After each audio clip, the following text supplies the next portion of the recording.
మనం చెప్తున్నాం వీళ్ళు క్రైస్తవులు కాదని, కానీ వాళ్ళు ఏం చెప్తున్నారు తెలుసా? మెజారిటీ వాళ్ళు చెప్తున్నారు మనల్ని క్రైస్తవులు కాదని. వాళ్ళదే నడుస్తుంది భూమి మీద ఉన్నన్ని రోజులు, భూమి మీద ఉన్నన్ని రోజులు వాళ్ళదే నడుస్తుంది, హవ వాళ్ళదే. కానీ ఆ తర్వాత మనది. ఇప్పుడు వాళ్ళది 4 రోజులు వాళ్ళ హవా నడుస్తుంది, కానీ ఇది దాటిన తర్వాత శాశ్వతమైన హవా మనది అన్న సంగతి మాత్రం మర్చిపోకండి. ఇది వాస్తవం, ఇది సత్యం, దీన్ని ఎప్పుడు మార్చలేదు.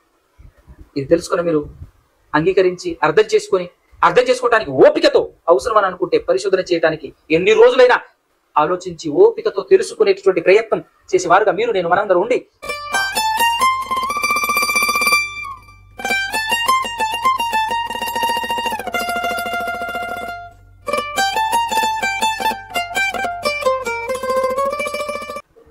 సర్వశక్తిమంతుడు, సర్వోన్నతుడు, సర్వాధికారి, సమస్తానికి మూలకారకుడైనటువంటి ఆ దేవాది దేవునికి, ఆయన కుమారుడు, ఈ లోకరక్షకుడైన యేసుక్రీస్తు ప్రభుల వారి ద్వారా పరిశుద్ధాత్మ సహాయముతో స్తుతులు, స్తోత్రములు, కృతజ్ఞతాస్తుతులు చెల్లించుచున్నాను.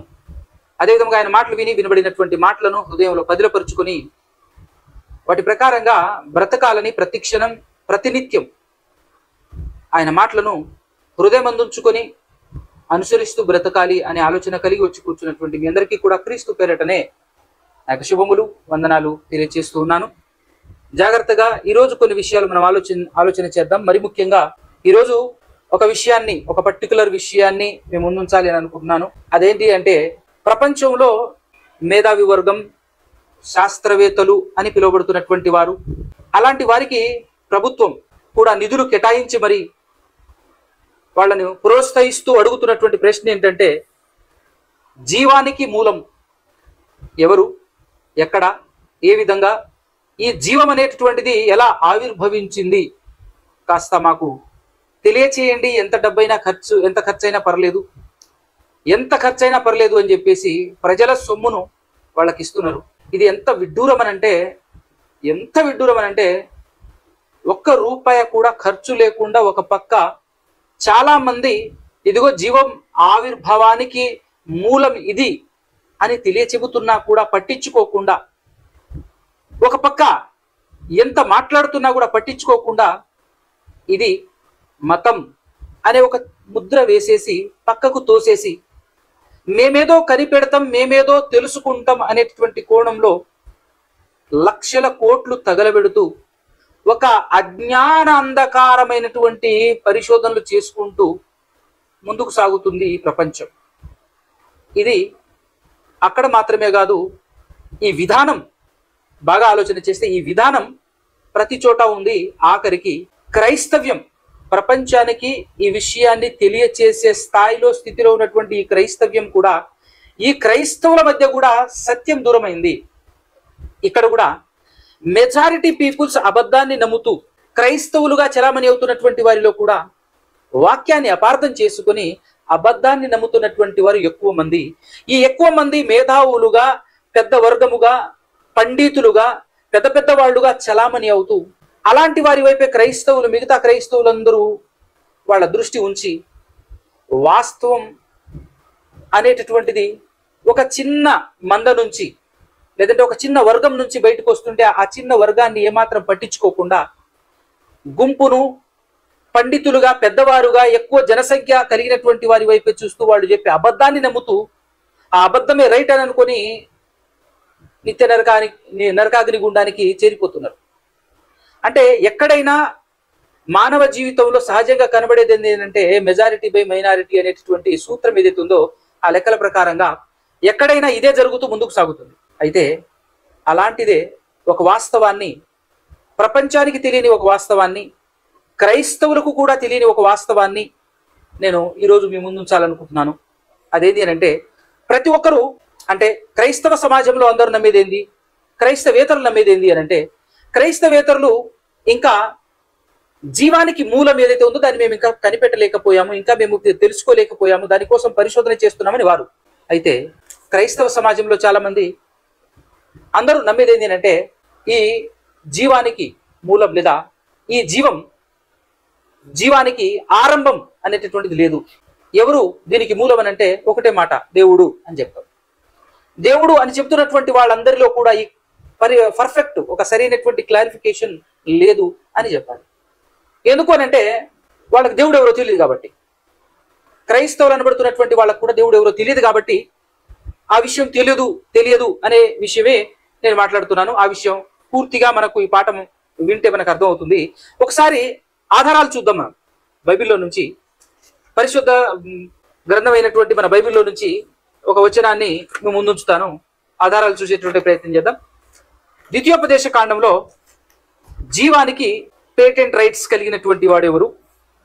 జీవానికి మూలం, అసలు జీవం ఎవరిది, ఈ జీవం ఎవరిది అనేటువంటి విషయాన్ని మనం చూద్దాం. ద్వితీయోపదేశ కాండము 32వ అధ్యాయము 39 నుంచి చదివితే సందర్భం బాగా మనకు అర్థం అవుతుంది.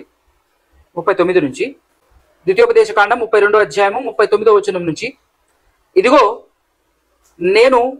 నేనే దేవుడను, నేను తప్ప వేరొక దేవుడు లేడు. మాట్లాడుతుంది ఎవరు అనే క్లారిటీ క్రైస్తవ ప్రపంచానికి లేదు. అది చాలా బాధాకరమైనటువంటి విషయం, బాధపడాల్సినటువంటి విషయం, చింతించాల్సినటువంటి విషయం కూడాను. ఇక్కడ మాట్లాడుతుంది ఎవరు తెలియదు. పండితులకు, పెద్ద పెద్ద పండితులకు తెలియదు. మాట్లాడుతున్న దేవుడు ఎవరు తెలియదు. ఆలోచన చేయండి. ఇదిగో నేనే దేవుడను, నేను తప్ప వేరొక దేవుడు లేడు. మృతి నొందించువాడను బ్రతికించువాడను నేనే. మృతి నొందించువాడను బ్రతికించువాడను నేనే. గాయపరచువాడను స్వస్థపరచువాడను నేనే. అంటే సింగిల్ గా మాట్లాడుతున్నాడు ఒకడే దేవుడు, ఆ ఒక్క దేవుడే మాట్లాడుతున్నాడు. ఆయన ఎవరు అనే ఆలోచన ఒకవేళ చేస్తే మనం మృతి నొందించువాడును బ్రతికించువాడును నేనే అన్నప్పుడు ఒక్క మాట మీ ముందు ఉంచుతాను. మొదటి సమూయేలు గ్రంథం, మరలా ఇక్కడికి రావాలి, దీన్ని విడిచిపెట్టకండి. మొదటి సమూయేలు గ్రంథం 2వ అధ్యాయంలో 6వ వచనంలో, జనులను సజీవులుగాను మృతులను గాను చేయవాడు యెహోవాయే అన్నాడు. ఇక్కడ 6వ వచనంలో ఇక్కడ ఏమన్నాడు? మృతి నొందించువాడను బ్రతికించువాడను నేనే అన్నాడు. ద్వితీయోపదేశ కాండంలో మొదటి సమూయేలు గ్రంథంలో జనులను సజీవులుగాను మృతులను గాను చేయవాడు యెహోవాయే. అంత మాత్రమే కాకుండా పాతాళమునకు పంపుచు అందులో నుండి రప్పించువాడు ఆయనే. అంటే పాతాళానికి ఎవరైనా పంపించాడా? ఇప్పటి వరకు, భూమి పుట్టినప్పటి నుంచి ఇప్పటి వరకు ఎవరైనా పాతాళానికి పంపించి మరలా పాతాళంలో నుంచి మరలా తిరిగి రప్పించాడా ఈ దేవుడు అని కనుక మనం ఆలోచన చేస్తే మనకు తారసపడే వ్యక్తి ఒక ఆయన కనబడతా ఉంటాడు. ఆయన ఎవరో కాదు, యేసుక్రీస్తు ప్రభులు వారు. యేసుక్రీస్తు ప్రభులు వారిని పాతాళానికి పంపించి మరలా పాతాళంలో నుంచి తిరిగి రప్పించింది దేవుడే, జీవము గల దేవుడే, ఆయన యెహోవా. యెహోవా అనేటటువంటి పేరు కలిగినటువంటి దేవుడు ఒక్కడే, ఒకే ఒక్కడు.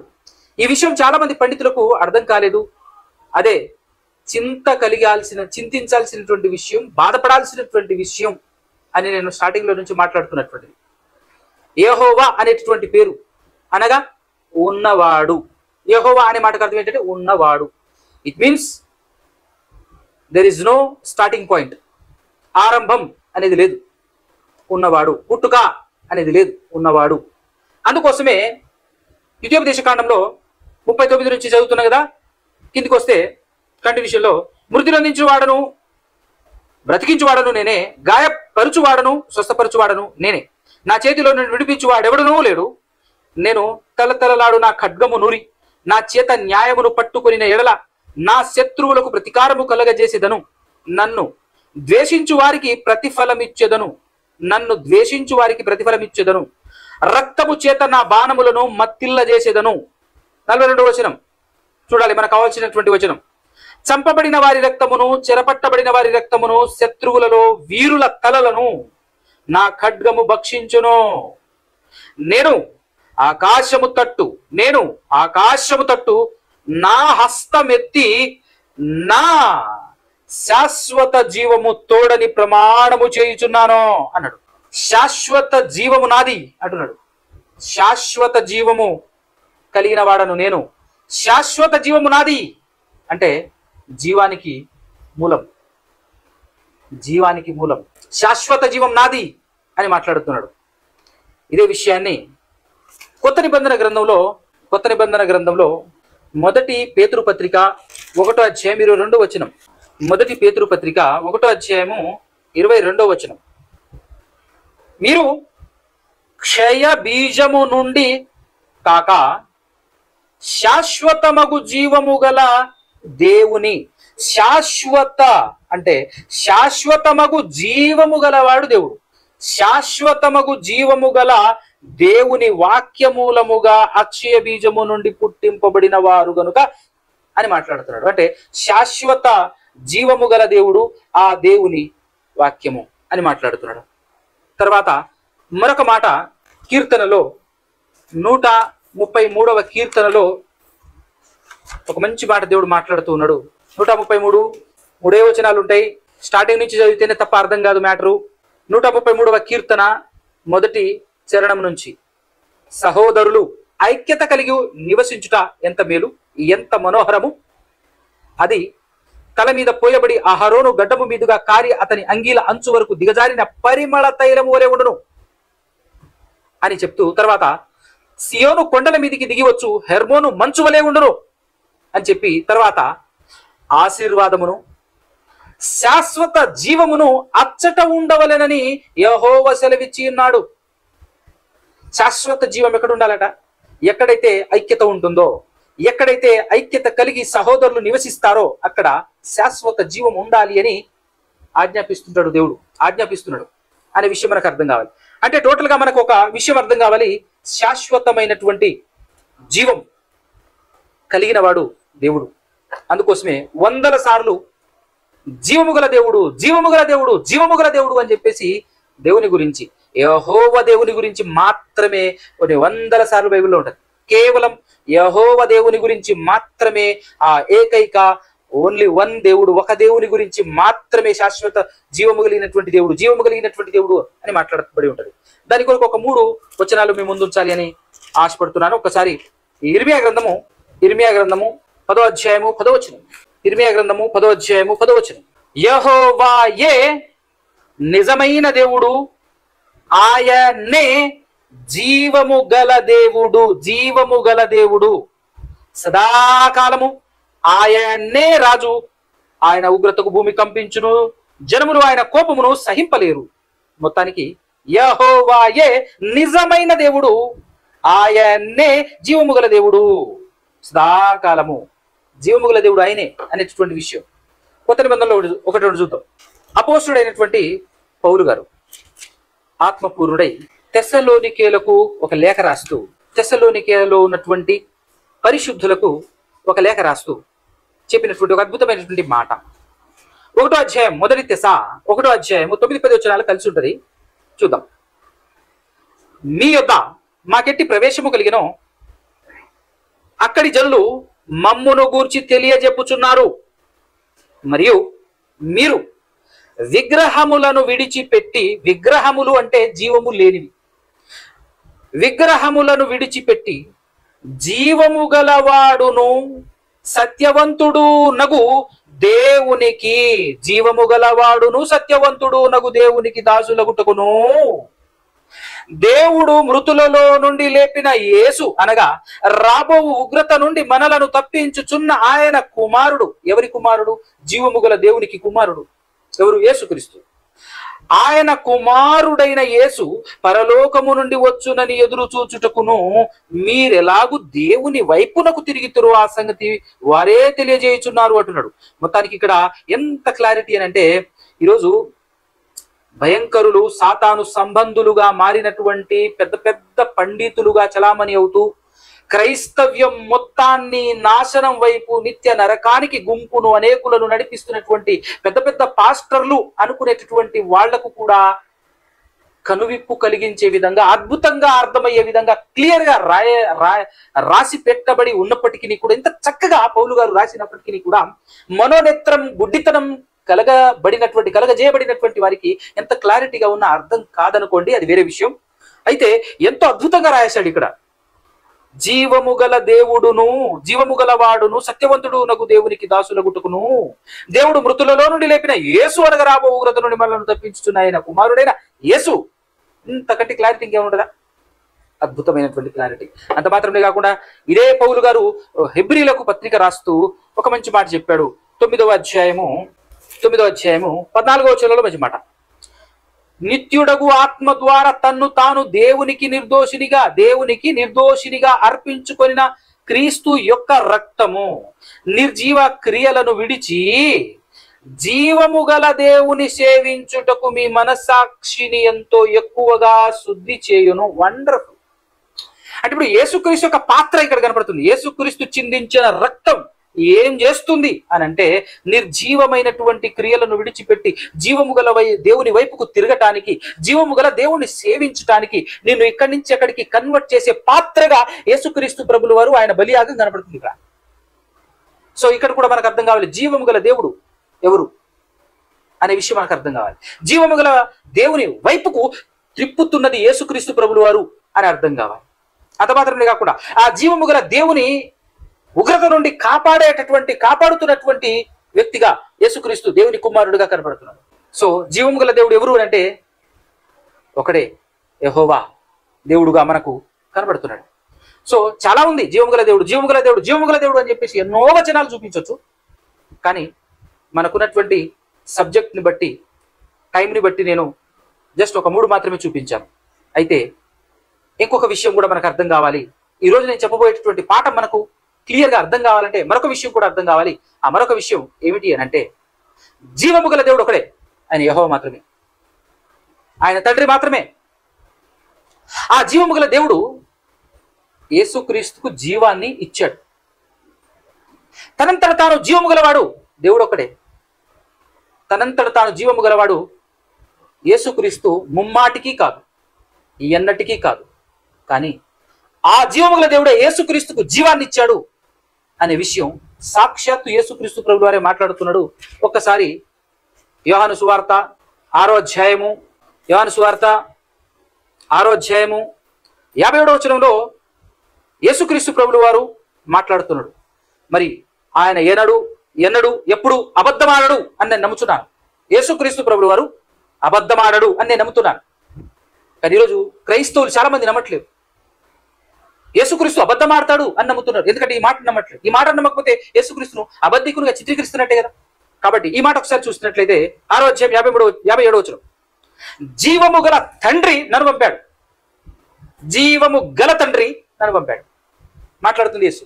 గనుక నేను తండ్రి మూలముగా జీవించుచున్నట్టే అంటే ఇప్పుడు యేసుక్రీస్తు ప్రభువు ఏం చెప్తున్నారు? నేను జీవిస్తుంది ఆయన మూలముగా నేను జీవిస్తున్నాను. తండ్రి మూలముగా నేను జీవిస్తున్నాను. తండ్రి మూలముగా నేను జీవించుచున్నట్టే నన్ను తినువాడును నా మూలముగా జీవించును అని మాట్లాడాడు. ఎందుకు ఆయన్ని తినేవాడు ఆయన మూలముగా ఎందుకు జీవించును అని అంటే, ఒక్క మాట యోహాను గారు రాసినటువంటి పత్రిక కూడా ఒక్కసారి ఈ సందర్భంలో చూస్తే మనకు ఒక అద్భుతమైనటువంటి క్లారిటీ దొరుకుతుంది. యోహాను గారి చేత వ్రాయబడినటువంటి పత్రిక, మొదటి పత్రిక 5వ అధ్యాయము 11వ వచనం. దేవుడిచ్చినటువంటి సాక్ష్యాన్ని చూద్దాం. కానీ ఈరోజు దేవుడిచ్చినటువంటి సాక్ష్యాన్ని కూడా నమ్మని వాడే ఈరోజు పెద్ద పండితుడు. ఈ క్రైస్తవులుగా అనేకుల గుంపు ఉంది చూసావా? నరకానికి వెళ్ళేటటువంటి, నాశనానికి వెళ్ళేటటువంటి అనేకుల గుంపులో పెద్ద పెద్ద పండితులు ఉన్నారు. ఆ పెద్ద పెద్ద పండితులు యేసుక్రీస్తును నమ్మరు, దేవుణ్ణి నమ్మరు. మళ్ళా క్రైస్తవులంటే మేమే అన్నట్టుగా బిల్డప్. ఎందుకంటే గుంపు ఎక్కువ కదా. ఏం చేస్తాం? ఎక్కువ భూలోకంలో ఉన్నంత వరకు వాళ్ళదే చలామణి అవుతుంది. వాళ్లే చలామణిలో ఉంటారు. క్రైస్తవులుగా వాళ్లే ఉంటారు. ఇంకా చెప్పాలంటే నిజమైనటువంటి వాస్తవాన్ని నమ్ముతున్నటువంటి క్రైస్తవ్యాన్ని అసలు క్రైస్తవులే కాదు అని వెలివేస్తారు కూడా వాళ్ళు. కానీ ఒరిజినల్ బయటపడేది ఎక్కడ అయ్యానంటే ఈ లోకాన్ని దాటిన తర్వాత. ఈ లోకంలో వాళ్ళదే నడుస్తుంది. వాళ్ళే చలామణిలో క్రైస్తవులుగా నడుస్తూ ఉంటారు. కానీ వాళ్ళు పరలోకం వెళ్ళరు అనే వాస్తవం మనకు తెలియాలి. సో దేవుని సాక్ష్యం చూద్దాం ఇప్పుడు. 11వ వచనం 5వ అధ్యాయం మొదటి యోహాను పత్రిక. ఆ సాక్ష్యం ఏదనగా, దేవుడు మనకు, ఎవరికి? దేవుడు మనకు నిత్య జీవమును దయచేసెను. నిత్య జీవం అంటే అదే శాశ్వత జీవము. శాశ్వత జీవం కలిగిన వాడు దేవుడు. ఆ శాశ్వత జీవము కలిగిన దేవుడు ఏం చేస్తున్నాడంటే ఆ శాశ్వత జీవాన్ని మనకు కూడా అనుగ్రహిస్తున్నాడు. దేవుడు నిత్య జీవము మనకు, దేవుడు ఏం చేశాడట? దేవుడు మనకు నిత్య జీవమును దయచేశాడు. ఎలా దయచేశాడు? ఈ జీవము, నెక్స్ట్ కంటిన్యూషన్, ఈ జీవము అంటే అదే ఆ శాశ్వత జీవము లేదా ఆ నిత్య జీవము. ఈ జీవము ఆయన కుమారుని యందున్నది, ఆయన కుమారుని యందున్నది.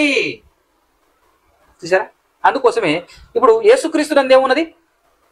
నిత్య జీవం ఉంది. యేసుక్రీస్తునందు ఆ జీవాన్ని, ఆ నిత్య జీవాన్ని పెట్టింది ఎవరు? దేవుడు. అందుకోసమే పౌలు గారు తిమోతి అనేటటువంటి ఒక సేవకునికి లేఖ రాస్తూ 2వ లేఖలో ఏ విధంగా ప్రస్తావిస్తుంటాడో ఒక్కసారి 2వ లేఖ 1వ అధ్యాయం 1వ వచనం చూడండి. తిమోతి గారికి 2వ లేఖ రాస్తూ 1వ అధ్యాయం 1వ వచనం మంచి మాటను ఊటగిస్తూ ఉంటాడు. క్రీస్తు యేసు నందున్న జీవమును గూర్చిన వాగ్దానమును బట్టి దేవుని చిత్తము వలన క్రీస్తు యేసు అపోస్తలుడైన పౌలు అని అర్థమైందండి. ఎంత మంచి మాట! క్రీస్తు యేసు నందు జీవం ఉంది అంటున్నాడు. క్రీస్తు యేసు నందున్న జీవమును గూర్చిన వాగ్దానం చేసి దేవుడు. అందుకోసమే నిత్య జీవము అనేటటువంటి వాగ్దానము దేవుడు మనకిచ్చాడు. అది కూడా ఎవరి ద్వారా అని అంటే క్రీస్తు ద్వారా. అందుకోసమే క్రీస్తు నందు ఏమున్నది అని అంటే జీవము. క్రీస్తు నందున్న జీవాన్ని, క్రీస్తులో ఆ జీవాన్ని పెట్టింది ఎవరు అని అంటే దేవుడు. చూసారా? క్రీస్తు నందు ఆ జీవమును పెట్టింది ఎవరు? దేవుడు అనే విషయం మనకు అర్థం కావాలి. అందుకోసమే యోహాను సువార్తలో మరొక మాట కూడా చూసినట్లయితే 5వ అధ్యాయం, యోహాను సువార్త 5వ అధ్యాయం 26వ వచనం, 5వ అధ్యాయం 26వ వచనం యోహాను సువార్త. తండ్రి ఎలాగు తనంతట తానే జీవము గలవాడై ఉన్నాడో, తనంతట తానే తండ్రి జీవము గలవాడై ఉన్నాడో, అలాగే కుమారుడును తనంతట తానే జీవము గలవాడై ఉండాలని ఉండుటకు కుమారునికి అధికారము అనుగ్రహించాడు. ఇప్పుడు కుమారుడు కూడా తనంతట తానే జీవము గలవాడై ఉండాలి, అలా ఉండాలి అని ఆయనకు ఆ రకమైనటువంటి అధికారాన్ని ఇచ్చింది ఎవరు? దేవుడు కదా. ఇప్పుడు ఇచ్చింది దేవుడు, పొందుకున్నది క్రీస్తు. సమానులైతరా? ఇప్పుడు దేవునికి ఎవరైనా ఇచ్చారా? జీవము గలవాడుగా దేవుడు ఉండాలి అని దేవునికి ఎవరైనా ఇచ్చారా? ఇవ్వలేదు. అందుకోసమే దేవుడు మాత్రమే ఉన్నవాడు. అందుకోసమే దేవుడు మాత్రమే ఉన్నవాడు. ఆ ఉన్నవాడు తనకున్న జీవాన్ని యేసుక్రీస్తుకు పంచటం, యేసుక్రీస్తుకు ఇవ్వటం మాత్రమే కాకుండా యేసుక్రీస్తు నందు మనకు కూడా ఇస్తున్నాడు. అందుకోసం యేసుక్రీస్తు ప్రభువు వారు 6:57 ఏమని మాట్లాడాడు? నేను తండ్రి మూలముగా జీవించుచున్నట్టు మీరు నా మూలముగా జీవించుదురు అని మాట్లాడుతున్నాడు. సో యేసుక్రీస్తుకి ఇచ్చిన శాశ్వత జీవం మనకు కూడా యేసుక్రీస్తు నందు ఇస్తున్నాడు దేవుడు. యేసుక్రీస్తు నందు ఉంటే ఆ జీవం మనకు కూడా, ఆ శాశ్వత జీవం, ఆ నిత్య జీవం మనకు కూడా వస్తుంది. సో కానీ ఇక్కడ మనకు అర్థం కావాల్సిన ఒక మెయిన్ పాయింట్, అది అర్థమైతే ఈరోజు పాఠం అర్థం. అసలు నేను పాఠంలోనికి ఎంటర్ అవ్వలేదు. శాశ్వత జీవము గలవాడు దేవుడు మాత్రమే అనే విషయం అర్థం కావాలి. ఈరోజు శాశ్వతమైన జీవం కలిగినటువంటి వారు ఎవరైనా ఉండొచ్చు కాక, కానీ వీళ్లకు ఆ శాశ్వత జీవం యాడ్ నుంచి వచ్చిందని అంటే ఆయన దగ్గర నుంచి వచ్చింది, దేవుని దగ్గర నుంచి వచ్చింది అనే విషయం మనకు అర్థం కావాలి. ఈరోజు మనం కూడా శాశ్వతమైనటువంటి జీవం కలిగినటువంటి వారమే క్రీస్తునందుంటే కదా. అది మనకు క్లియర్గా అర్థం కావాలి ప్రియులారా. క్రీస్తునందుంటే మనం కూడా శాశ్వత జీవం కలిగినటువంటి వారమే. కాబట్టి ఇప్పుడు క్రీస్తుకు ఈ శాశ్వత జీవాన్ని ఇచ్చింది ఎవరు? దేవుడు. ఈ క్లారిటీ మనకుంటే ఇప్పుడు అసలు పాఠం ఏంటంటే నేనేం చెప్పాలనుకున్నాను అంటే, ఇంతకు ముందు మెల్కీసెదెకు అనే ఆయన గురించి 4 భాగాలు నేను మాట్లాడాను. ఆ 4 భాగాలు ఎవరైతే వింటారో, విన్నటువంటి వారికి మాత్రమే ఇప్పుడు నేను చెప్పబోయేటటువంటి విషయం అర్థమవుతుంది. ఎందుకనంటే ఆ 4 భాగాలు చెప్పినప్పుడు అందులో ఒక పాయింట్ చెప్పాను అని అనుకున్నాను, ఓవర్ వ్యూలో ఓవర్కమ్ చేసుకుంటూ నేను ఆ చిన్న పాయింట్ని నేను మిస్ అయ్యాను అని అనిపించింది. కొంతమంది ఒక సహోదరుడు ఫోన్ చేసి కూడా అడగటం జరిగింది. అందుకోసమే ఆ పాయింట్ క్లియర్ చేయటం కోసం అని చెప్పేసి ఈరోజు ఈ పాఠం అనమాట. మెల్కీసెదెకు గురించి ఒక్కసారి చూద్దాం. ఈ ఇంట్రడక్షన్, ఇప్పటివరకు నేను మాట్లాడిన ఇంట్రడక్షన్ అర్థమైతేనే మెల్కీసెదెకు గారి గురించి మనకు చాలా క్లారిటీగా అర్థమవుతుంది అని ఈ ఇంట్రడక్షన్ ఇచ్చాను. 7వ అధ్యాయము, హెబ్రీలకు రాసినటువంటి పత్రిక 7వ అధ్యాయము 1వ వచనం నుంచి నేను చదువుతాను, జాగ్రత్తగా వినండి. రాజులను సంహారము చేసి తిరిగి వచ్చుచున్న అబ్రహామును ఎవడు కలుసుకొని అతనిని ఆశీర్వదించెనో, ఎవనికి అబ్రహాము అన్నింటిలో 10వ వంతు ఇచ్చెనో, ఆ శాలేము రాజును మహోన్నతుడగు దేవుని యాజకుడునైన మెల్కీసెదెకు షాలేము రాజును మహోన్నతుడుకు దేవుని యాజకుడునైన మెల్కీసెదెకు. ఒరిజినల్ గా ఆయనకి షాలేము రాజు అనే పేరు ఎందుకు వచ్చింది అని అంటే ఆయన పేరు మెల్కీసెదెకు.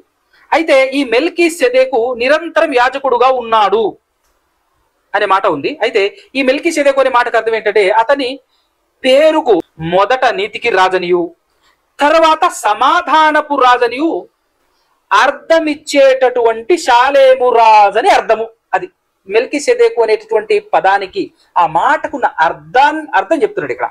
ఏంటి అంటే మెల్కి సెదెక్, మెల్కి అనే భాగం ఒకటి, సెదెకు అనే భాగం ఒకటి.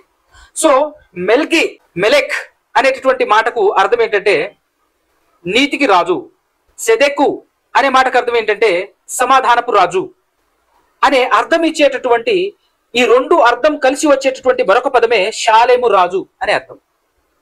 సో షాలేము రాజని అర్థము అనేటటువంటి తన పేరుకున్నటువంటి అర్థాన్ని క్లియర్ కట్ గా చెప్పాడు. దాని తర్వాత అతడు ఆ షాలేము రాజు లేదా ఆ మెల్కీసెదెకు అనేటటువంటి అతడు తండ్రి లేనివాడును తల్లి లేనివాడును అన్నాడు. తండ్రి లేనివాడు తల్లి లేనివాడు అనే పదప్రయోగం జరిగింది ఇక్కడ. అయితే మరొక సహోదరుడు ఏమని మాట్లాడాడు అని అంటే ఈ మెల్కీసెదెకు గురించి మాట్లాడుతూ ఒక సహోదరుడు ఏం మాట్లాడాడు అంటే తండ్రి లేదు తల్లి లేదు, తల్లి లేనివాడు, తండ్రి లేనివాడు, తల్లి లేనివాడు అని అంటే అర్థం ఏంటంటే ఆయన తండ్రి ఉన్నాడు, ఆయన తల్లి ఉన్నది, కానీ ఎవరో మనకు తెలియదు కాబట్టి లేనివాడు అని రాశాడు దేవుడు అని మాట్లాడుతున్నాడు ఆ మహానుభావుడు. నీకు తెలియకపోవచ్చేమో కానీ దేవునికి తెలియకుండా ఉంటుందా? రాయించింది దేవుడు కదా. మరి ఆ సంగతి ఎందుకు మర్చిపోతారు అని అంటే కావాలని మర్చిపోతారు. ఎందుకనంటే తన సిద్ధాంతాన్ని జోడించడం కోసం, తాను అనుకున్నది ప్రజెంట్ చేయడం కోసం అని చెప్పేసి ఇలాంటి వక్రీకరణ చేస్తూ ఉంటారు. అది వాళ్ళ సొంత నాశనానికి అనుకోండి, అది వేరే విషయం. కానీ ఆ సహోదరుడు కూడా ఏమని చెప్తున్నాడు అని అంటే ఒక సహోదరుడు మెల్కీసెదెకు యొక్క వంశావళి ఉందా లేదా? ఏముంది అక్కడ? వంశావళి లేనివాడు. ఎక్కడ లేనివాడు వంశావళి? రికార్డు పుస్తకాల్లో లేనివాడు. ఆయన గురించి ఇన్ఫర్మేషన్ లేదు. ఆయన గురించిన ఇన్ఫర్మేషన్ ఇశ్రాయేలు దగ్గర లేదు. ఆయన తల్లి ఎవరో తెలియదు. నెక్స్ట్ ఆయన తండ్రి ఎవరో తెలియదు. తండ్రి లేని వాడంటే నిజంగా తండ్రి లేడు, తల్లి లేని వాడంటే నిజంగా తల్లి లేదు, వంశావళి లేదంటే వంశావళి లేదు. ఆయన ఒక ప్రాంతానికి రాజు అని చెప్పిన తర్వాత తల్లిదండ్రులు లేకుండా రాజు ఎట్లా అవుతాడు? ఆయన ఒక ప్రాంతానికి రాజు అన్న తర్వాత, భూమి మీద ఒక యాజకుడు అన్న తర్వాత, ఇంకొక విషయం చెప్పనా, మెల్కీసెదెకు ఆయన సర్వోన్నతుని దేవుని యాజకుడు అబ్రహాము గారి టైంలో చూస్తున్నామే, ఆయన అంతర్జాతీయ యాజకుడు. ఆయన ఇది గుర్తుపెట్టుకోవాలి. మెల్కీసెదెకు ఆయన ఒక ప్రాంతానికి సంబంధించిన రాజు కాదు. He was an international priest. మెల్కీసెదెకు ఉన్న యాజకత్వం ఇంటర్నేషనల్ ప్రీస్ట్హుడ్. అబ్రహాము గారు గుర్తించారు ఆయన్ని. అంతర్జాతీయ యాజకుడు ఆయన. భూమి మీద యాజకునిగా ఉన్నాడు, భూమి మీద రాజుగా ఉన్నాడు. భూమి మీద రాజుగాను భూమి మీద యాజకునిగానే ఉన్నటువంటి ఆయనకు తల్లి ఉండదా? చెప్పండి, తండ్రి ఉండడా? ఆయన ఇన్ఫర్మేషన్ ఎవరి దగ్గర లేదు? రికార్డ్ అయినటువంటి రికార్డు పుస్తకాలలో వీళ్ళ దగ్గర లేదు. అంటే మిగిలిన అహరోను మిగిలినటువంటి వాళ్లకు సంబంధించినటువంటి ఏదైతే ఇన్ఫర్మేషన్ ఉంటుందో ఫుల్గా ఇన్ఫర్మేషన్ లేని ఒక ఆయన తీసుకొని వస్తున్నాడు గ్రంథకర్త. చూద్దాం. అతడు తండ్రి లేనివాడును తల్లి లేనివాడును వంశావళి లేనివాడును జీవితకాలమునకు ఆది అయినను జీవమునకు అంతమైన లేనివాడు. అర్థం ఏంటి? నిజంగా ఆయనకు ఆది లేదు అంతం లేదని కాదు. ఎప్పుడు పుట్టాడో ఇన్ఫర్మేషన్ లేదు, ఎప్పుడు పోయాడో ఇన్ఫర్మేషన్ లేదు. He was a person with no information. That was recorded. తండ్రి లేనివాడు, తల్లి లేనివాడు, ప్లస్ వంశావళి లేనివాడును అని అన్నప్పుడు ఆయనకు భూమి మీద వంశం ఉంది, కుటుంబం ఉంది, తల్లి తండ్రులు ఉన్నారు, కానీ వాళ్ళు ఎవరో తెలియదు, అందుకోసం ఇట్లా రాశాడు అని చెప్పేసి వక్రీకరిస్తున్నాడు. భయంకరం. అట్లాంటి వాళ్ళే నమ్ముతారు అనుకోండి జనాలు, అది వేరే విషయం. సో ఇక్కడ దేవుడు రాశాడు అనేటువంటి విషయం కనుక మనం నమ్మగలిగినట్లయితే నీకు నాకు తెలియకపోవచ్చేమో కానీ రాయిస్తున్నటువంటి దేవునికి తెలుసు కదా. అదొక పాయింట్. ఇంకొకటి ఏంటంటే ఈయన ఎవరు అని అంటే అబ్రహాము గారి కాలంలో భూమి మీద ఒక దేశాన్ని ఒక రాజ్యాన్ని పరిపాలిస్తున్నటువంటి ఒక రాజట ఈ మెల్కీసెదెకు అనేటువంటి ఆయన. ఇంతకంటే అజ్ఞానం, ఇంతకంటే అంధకారమైనటువంటి భయంకరమైనటువంటి అబద్ధం ఇంకోటి ఉండదు అనమాట. అంటే ఆ కాలంలో ఒక రాజట, ఆ కాలంలో ఉన్నటువంటి అబ్రహాము కంటే గొప్పవాడట. ఏమైనా నమ్మశక్యంగా ఉందండి? భయంకరంగా ఇది. అందుకోసమే ఆ కాలంలో ఉన్నటువంటి ఒక రాజట, అబ్రహాము దేవుని నమ్ముకున్నాడు, మిగతా వాళ్ళందరూ అన్యులే ఆల్మోస్ట్ ఆల్. అలాంటి అన్యుల్లో అబ్రహాము కంటే గొప్పవాడు ఉన్నాడండి. భూమి మీద ఉన్నటువంటి ఒక రాజట ఆయన, భూమి మీద ఉన్నటువంటి రాజట ఆయన. అట్లుంటది. ఇంకొక మాట, నెక్స్ట్ మాట ఏముంది? జీవిత కాలమునకు ఆది అయినను జీవమునకు అంతమైనను లేనివాడై ఉండి అని రాయబడింది ఆయన గురించి. ఇప్పుడు దీన్ని ఏమన్నాడు తెలుసా? ఎప్పుడు చచ్చాడో ఎప్పుడు పుట్టాడో తెలియదు కాబట్టి అట్లా రాశాడు అని చెప్పేసి అన్నాడు. ఇంతకంటే పెద్ద జోక్ ఏమైనా ఉంటుందా? విచిత్రం ఏంటంటే బాధపడాల్సిన విషయం, చింతపడాల్సిన విషయం నేను ఎందుకంటానంటే, ఇంత పచ్చిగా అబద్ధాలు మాట్లాడుతున్నా, ఇంత జబర్దస్తుకు మించి కాబడి చేస్తున్నా కూడా దీన్ని సీరియస్ గా నమ్మేటటువంటి వాళ్ళు ఉంటారు చూసారా, అప్పుడు బాధ కలుగుతుంది నిజంగా. అంటే ఆయన ఎప్పుడు చచ్చాడో, ఆయన ఎప్పుడు పుట్టాడో తెలియకపోవటం వల్ల ఆయన జీవితానికి, ఆయన జీవమునకు ఆది లేదు అంతము లేదు అని చెప్పేసి రాశాడట దేవుడు ఇక్కడ. ఎవరిని ఎర్రిపప్పలు చేస్తున్నారు వీళ్ళు అర్థం కావట్లేదు మనకు. ఒక్కొక్కరు ఒక్కొక్క రకం అన్నమాట. ఎవరి పిచ్చి వారిది అన్నట్టు ఎవరికి వారే మేధావులు.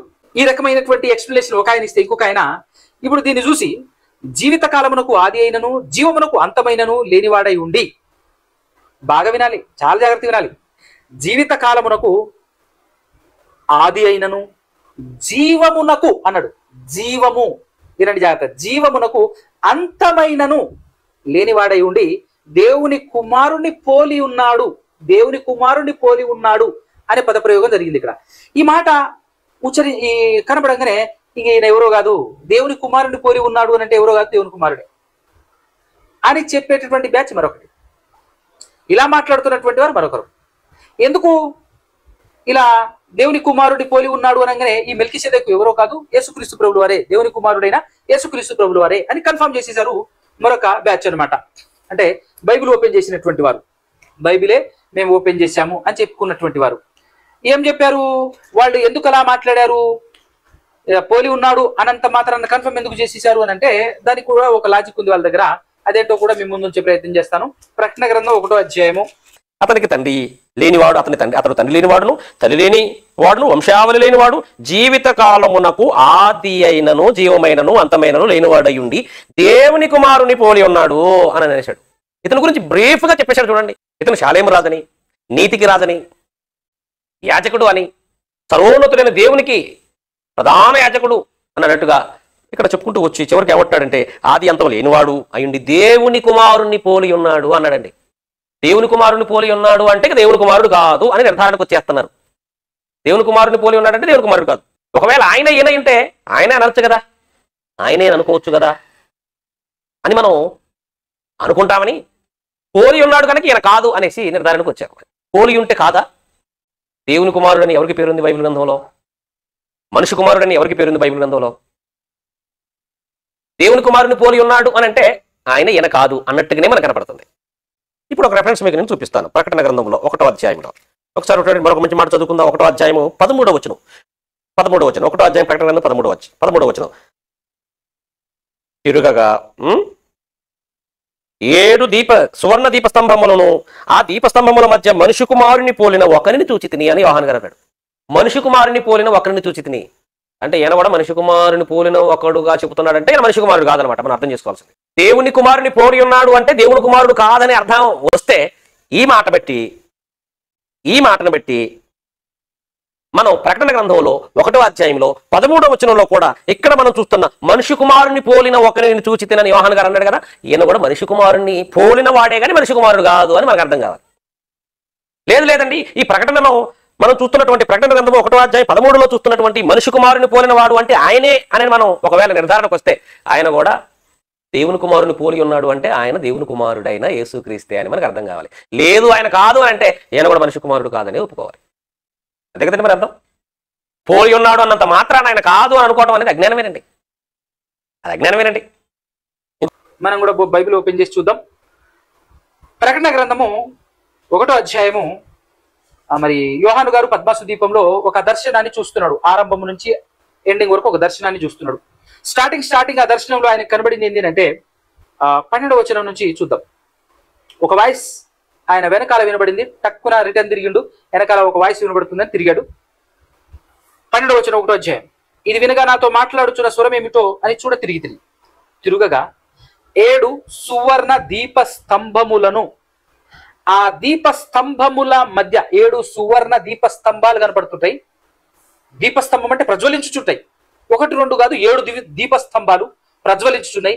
ఆ మధ్యలో 7 సువర్ణ దీపస్తంభములను, ఆ దీపస్తంభముల మధ్యను మనుష్య కుమారుని పోలిన ఒకరిని చూచితిని. అంటే ఒక మనిషి రూపంలో మనిషి కుమారుడు అంటే మనిషి రూపంలో ఒక ఆయన కనబడుతున్నాడు. చూడంగానే ఆ రూపం కనబడింది. మనిషి కుమారుడు అనేటటువంటి మనిషి కుమారుని పోలిన ఒకరిని చూచి తిని అని చెప్పిన తర్వాత ఆ చూసిన రూపాన్ని అప్ టు బాటం అంటారు చూసావా, కింద ఫస్ట్ పాదాల నుంచి పై వరకు చూశాడనమాట. పాదాల నుంచి మొదలెట్టుకొని అలా చూసుకుంటూ పైకి వెళ్ళాడు యోహాను గారు. చూసుకుంటూ వెళ్తే ఆయన తన పాదముల మట్టునకు దిగుచున్న వస్త్రము ధరించుకొని రొమ్మునకు బంగారు దట్టి కట్టుకుని ఉండెను. ఆయన తలయు తల వెంట్రుకలను తెల్లని ఉన్నిని పోలినవై హిమమంత దవడముగా ఉండెను. ఆయన నేత్రములు అంటే కళ్ళు అగ్ని జ్వాలల వలె ఉండెను. ఆయన పాదములు కొలిమిలో పుటము వేయబడి మెరియుచున్న అపరంజితో సమానమై ఉండెను. ఆయన కంఠ స్వరము జల ప్రవాహముల ధ్వని వలె ఉండెను.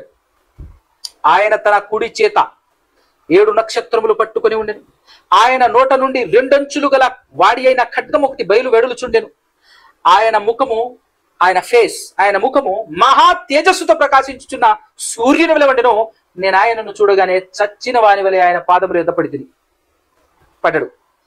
ఆయనను చూడంగానే ఎలా ఉందో వర్ణించాడు నీటిగా. వర్ణించిన తర్వాత ఆయన తన కుడి చేతిని నా మీద ఉంచి నాతో ఇట్లా, నేను భయపడకమో, నేను మొదటి వాడను కడపటి వాడను జీవించువాడను మృతుడనైతిని అంటే చచ్చిపోయాను గాని ఇదిగో యుగ యుగములు సజీవుడనై ఉన్నాను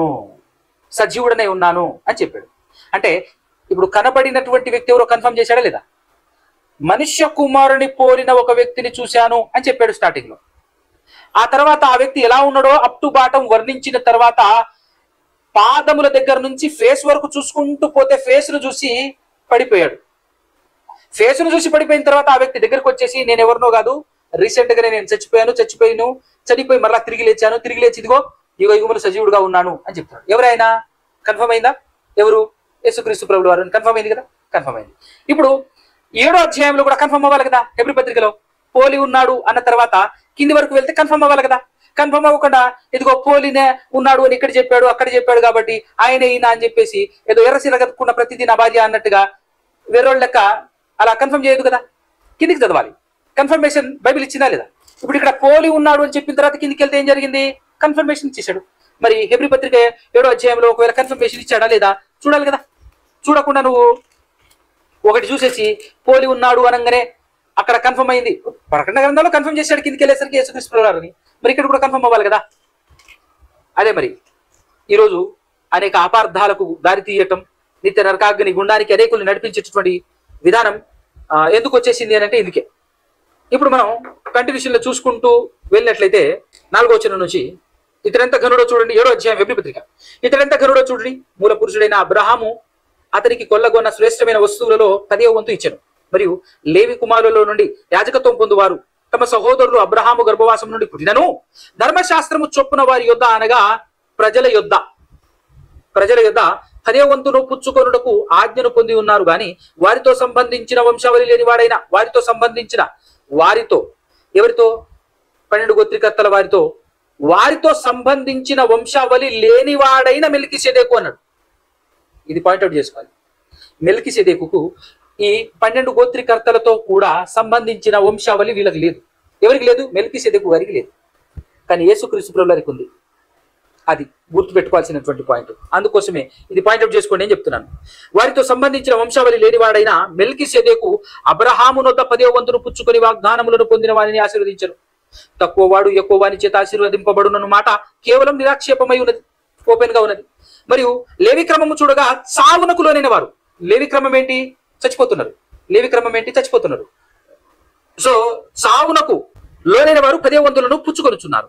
అయితే ఈ క్రమము చూడగా జీవించుచున్నాడని సాక్ష్యము పొందినవాడు పుచ్చుకొనుచున్నాడు. ఎవరైనా జీవించుచున్నాడని? మెల్కీసెదెకు. మరి ఇంకొక మహానుభావుడు ఏం చెప్పాడు?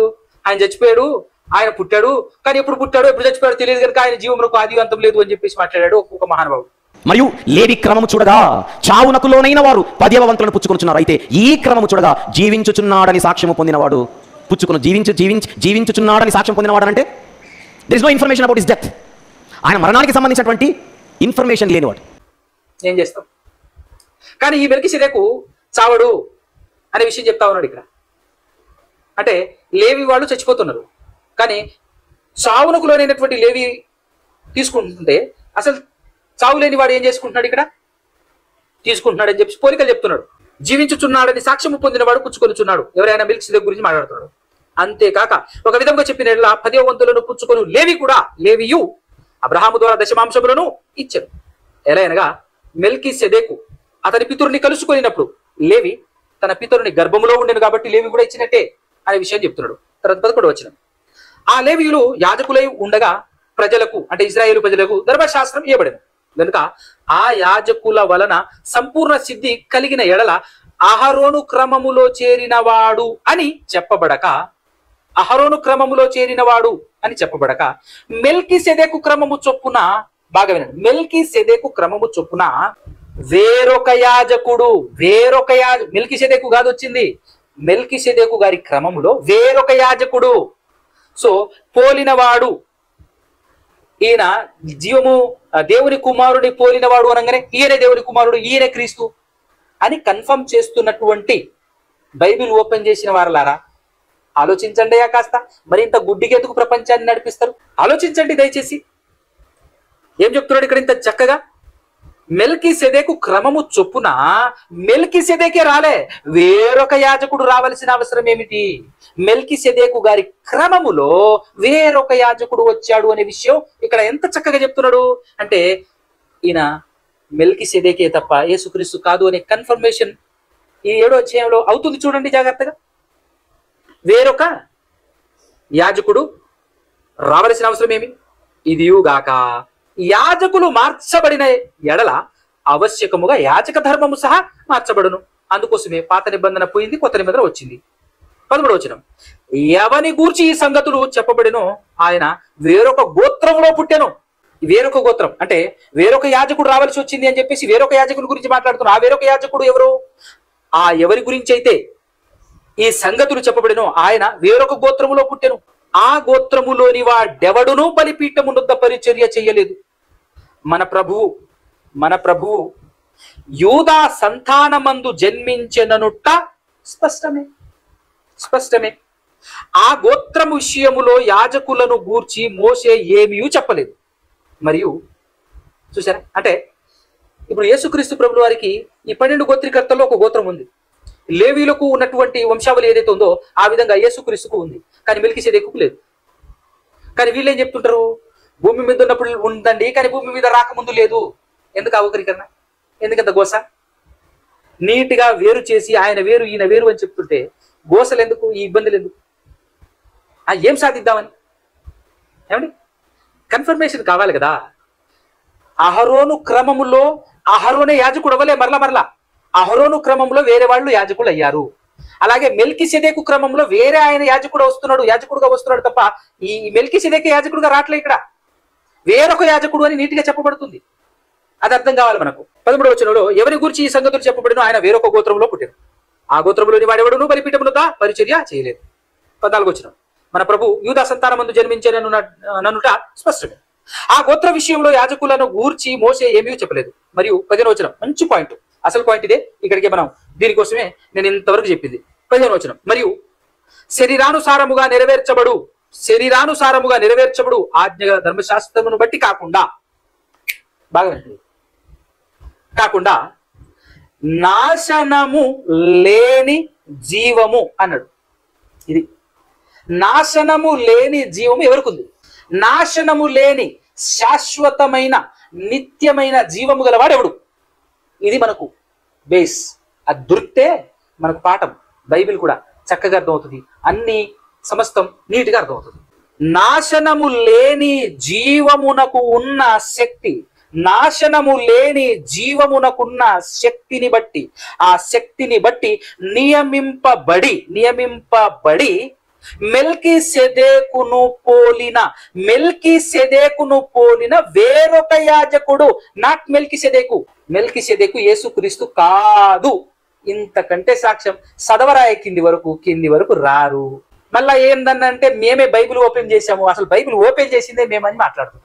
ఏం లాభం? ఓపెన్ చేయటం కాదు, చదవాలి. ఓపెన్ చేసిన తర్వాత చదవాలి, కాస్త కింది వరకు చదవాలి. ఏం చెప్తున్నాడు ఇక్కడ? నాశనము లేని జీవము ఎవరికి ఉంది? దేవునికి ఉంది. ఆ నాశనము లేని జీవమునకు ఉన్న శక్తిని బట్టి నియమింపబడింది యేసుక్రీస్తు. ఎలా? నువ్వు పోలిన మెల్కీసెదెకును పోలిన వేరొక యాజకుడు వచ్చి ఉన్నాడు. ఎవరైనా? యేసుక్రీస్తు. అంటే ఇప్పుడు యేసుక్రీస్తుకు ఏ జీవమైతే నియమించిందో యేసుక్రీస్తును పోలిన యాజకుడుగా ఉన్నాడు మెల్కీసెదెకు. మరి ఆయనకు ఉన్నటువంటి జీవం ఎవరిచ్చారు?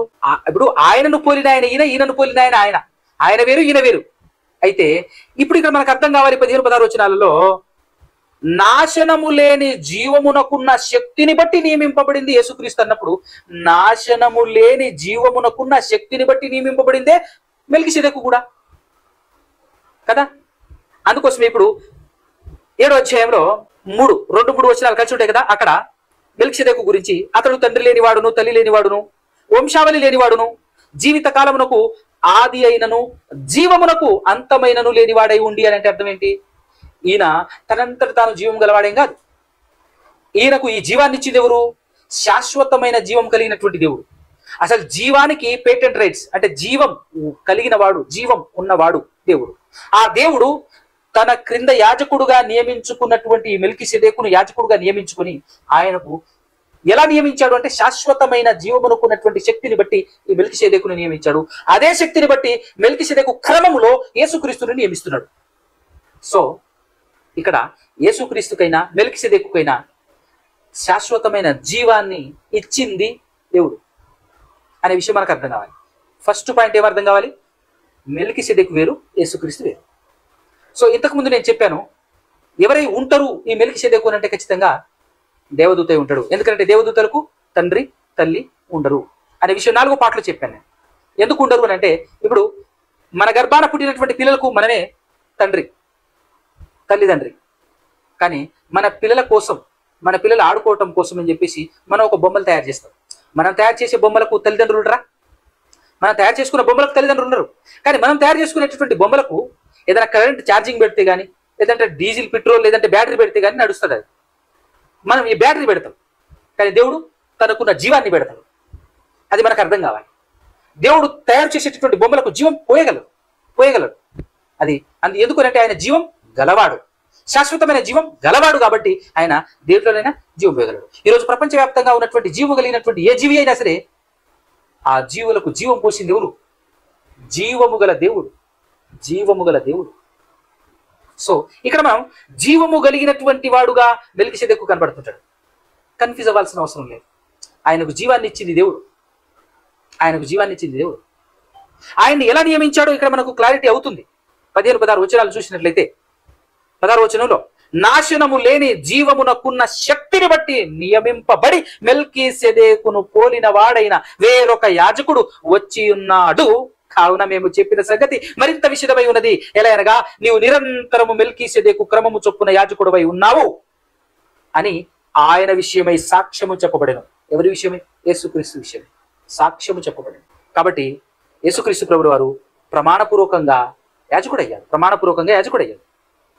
అదే చెప్తున్నాడు 18వ వచనంలో చూసినట్లయితే, ఆ ధర్మశాస్త్రము దేనికిని సంపూర్ణ సిద్ధి కలగజేయలేదు గనుక ముందు ఇవ్వబడిన ఆజ్ఞ బలహీనమైనందునను నిష్ప్రయోజనమైనందునను అది నివారణ చేయబడి ఉన్నది.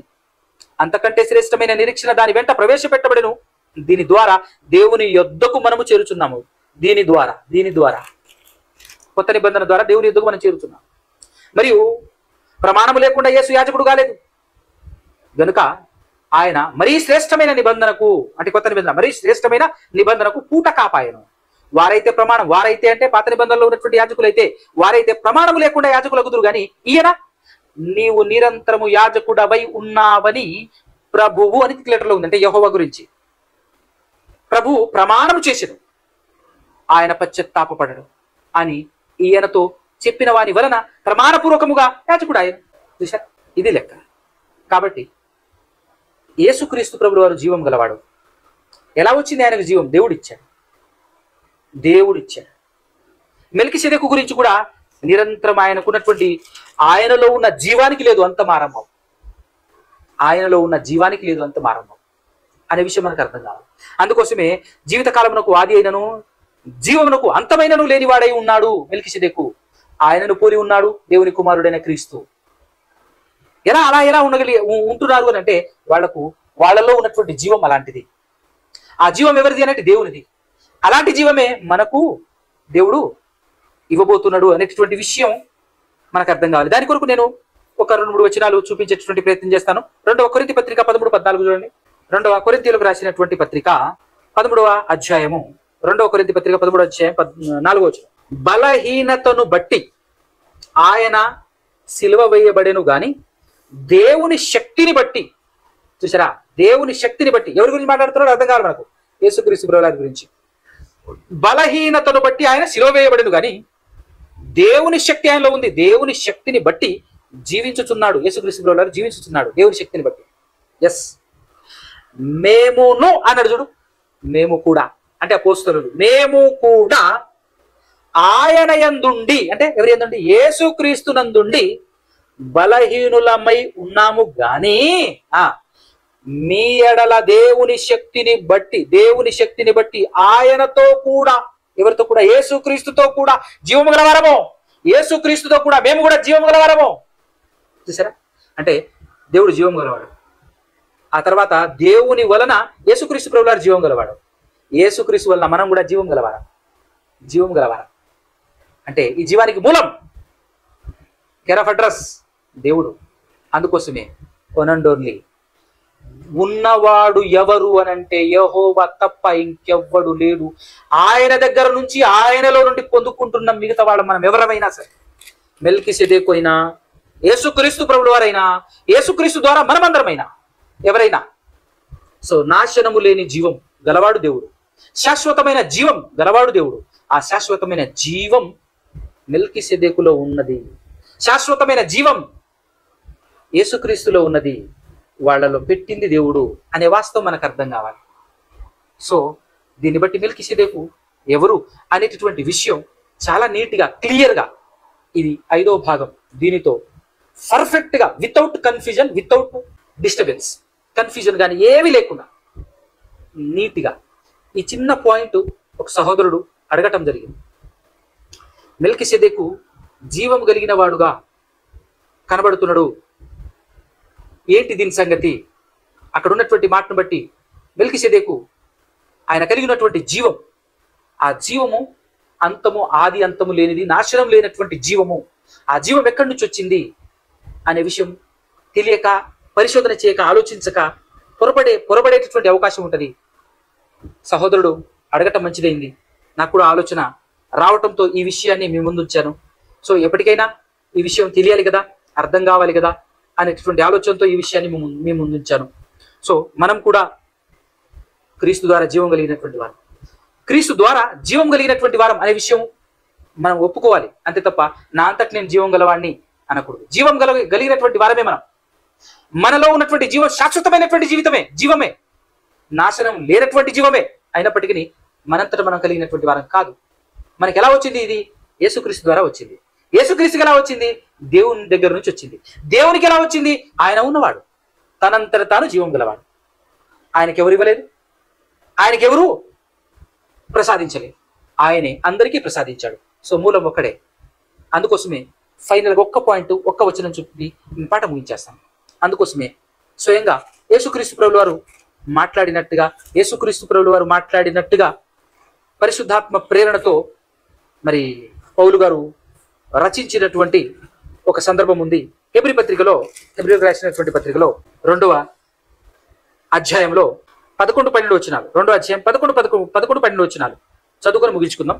పరిశుద్ధ పరుచు వారికిని అన్నాడు. మనకు అర్థం కావాలి. మనల్ని పరిశుద్ధపరిచేది ఎవరు అని అంటే యేసుక్రీస్తు ప్రభుల వారిని దేవుడు మలాకి గ్రంథంలో సబ్బు అంటున్నాడు. అంటే దేవుడు ఒక సబ్బును వాడి మనల్ని కడుగుతున్నాడు, మనల్ని ఉతుకుతున్నాడు, మనల్ని పరిశుద్ధపరుస్తున్నాడు అని చెప్పొచ్చు. ఆ సబ్బు మనల్ని పరిశుద్ధపరుస్తుంది. ఆ సబ్బు యేసుక్రీస్తు అని మలాకి గ్రంథంలో చెప్పబడింది. మీకు తెలుసు కనుక రిఫరెన్స్ పెట్టలేను. సో పరిశుద్ధ పరుచువారు అంటే యేసుక్రీస్తు, పరిశుద్ధ పరుచు వారికిని అంటే యేసుక్రీస్తుకిని, తర్వాత పరిశుద్ధ పరచబడు వారికిని అని అంటే మనందరికిని ఒక్కటే మూలము. ఒకటి అన్న దగ్గర అంకె ఒక అంకె ఉంది. కింద చూస్తే ఒక్కడే అనే దాన్ని సబ్స్టిట్యూట్ పెట్టి మనం మాట్లాడదాం. మనం చదువుతాం మళ్ళా. పరిశుద్ధపరచు వారికి అంటే యేసుక్రీస్తుకి ని, పరిశుద్ధపరచుబడి వారికి అంటే మనందరికీ, అందరికీ ఒక్క డే మూలము, ఒక్క డే మూలము.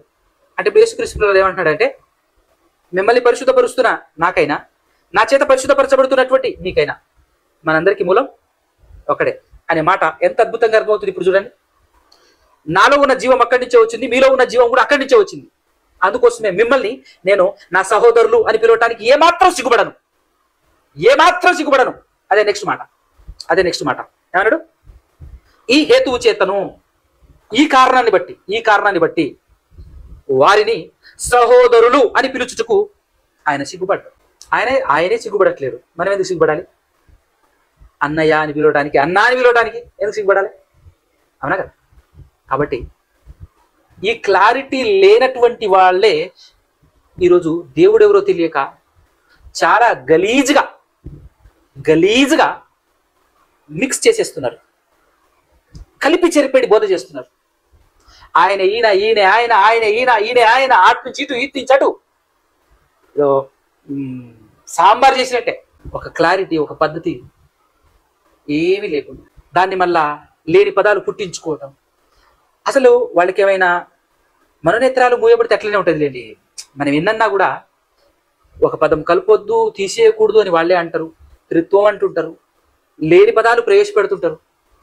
ఈయన కుమారుడే అంటుంటారు, మళ్ళా ఈయన అంటుంటాడు, మళ్ళా ముగ్గురు ఒకటే కాండం అంటుంటారు, మళ్ళా ఒకటే చెట్టు అంటుంటారు. ఈయన కాపాడటానికి వచ్చాడంటాడు, కొద్దిసేపు వేరు అంటుంటాడు, ఈయన వేరు ఆయన వేరు అంటుంటాడు, లేదు ముగ్గురు ఒకటే చెట్టు కొమ్మల ముగ్గు మూడు అంటుంటారు. అసలు ఏం మాట్లాడుతున్నారా వీళ్ళు? ఏమైనా అర్థమవుతుందా వీళ్ళకు అని అంటే, వాళ్ళే పండితులు, వాళ్ళే మహా పండితులు, గొప్ప గొప్ప వాళ్ళు, పెద్ద పెద్ద పండితులు. వాళ్ళేమంటే సమాజం అంతా, క్రైస్తవ సమాజం అంతా వాళ్ళేమంటే వెళ్తుంటారు. మరి యేసుప్రభు చెప్పింది నిజం అవ్వాలి కదా. గుంపు, అనేకుల గుంపు అటే వెళ్తుంది, అది విశాల మార్గం అటే వెళ్తుంది, ఇరుకు మార్గం కొందరే వెళ్తారు. అందుకోసమే చిన్న మందా భయపడకు, పరలోక రాజ్యం నీదంటాడు. ఇరుకు మార్గంలో ప్రవేశించే వారు కొందరే. ఈ క్లారిటీ కోసం చెప్తుంటే మనమేదో యేసు ప్రభువుని తగ్గించడం మనకేమైనా పట్టింది? మనకెందుకండి? మన కొరకు దేవుని మాటను కాదనకుండా, దేవుని మాటకు లోబడి మన కోసం ఈ లోకానికి వచ్చి తన ప్రాణాన్ని ఇచ్చినటువంటి యేసుక్రీస్తును ప్రభువారిని మనం ప్రేమించట్లేదా? వాస్తవాన్ని అంగీకరించాలి కానీ ఇది అని అదని తగ్గిస్తున్నారని రకరకాలు చెప్పి సత్యాన్ని కలుగురుగంపగా చేసేసి కిచిడి చేసేస్తే ఎట్లా చెప్పండి? సత్యాన్ని ఉన్నట్టుగా చెప్పాలి, వాస్తవాన్ని వాస్తవంగా చెప్పాలి. అంగీకరించడానికి మనసు మీకు లేదు. జాగ్రత్తగా మనసు పెట్టి ఓపికతో ఆలోచించండి, వాస్తవం బయటపడుతుంది. ఎందుకంత కన్ఫ్యూజన్, ఎందుకంత ఇబ్బంది?